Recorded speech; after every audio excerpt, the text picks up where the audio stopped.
বেশিরভাগ সময় এমন কিছু চাই যে বিষয়ে আমাদের কোনো জ্ঞান নেই। বিভিন্ন দোয়ার বই থেকে এসব দোয়া মুখস্থ করে বুঝে না বুঝে সকাল বিকাল পড়ি। হযরত নূহ আলাইহিস সালাম আল্লাহর কাছে দোয়া করতেন যেন যে বিষয়ে তার জ্ঞান নেই তা প্রার্থনা না করেন।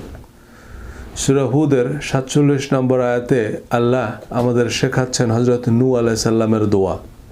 সে বলল, রাব্বি ইন্নী আউযু বিকা আন আসআলাকা মা লাইসা লি বিহি ইলম ওয়া ইল্লা তাগফির লি ওয়া তারহামনি আকুম মিনাল খাসিরিন।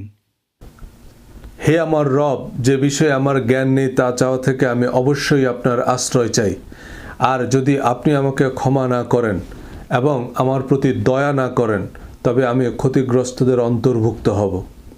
তাহলে কি চাইতে হবে এবং কি চাওয়া উচিত, কি আমাদের জন্য কল্যাণকর তা আমরা জানি না।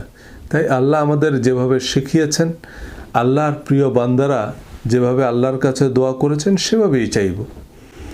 সূরা মুমিনুন আয়াত ৯৭-৯৮। আর বলো, রব্বি আউযু বিকা মিন হামাযাতিশ শায়াতিন ওয়া আউযু বিকা রব্বি আন ইয়াহদুরুন। হে আমার রব, আমি শয়তানের প্ররোচনা থেকে আপনার কাছে পানাহ চাই। আর হে আমার রব, আমার কাছে তাদের উপস্থিতি হতে আপনার কাছে পানাহ চাই। কিন্তু আমরা আউযু বিল্লাহি মিনাশ শাইতানির রাজিম বলছি। কেন বলছি কে জানে? আল্লাহর আয়াতের চেয়ে বিশুদ্ধ হাদিস কোনটা? কিন্তু এই দোয়া পড়লেই আপনি আহলে কোরআন মুতাজিলা।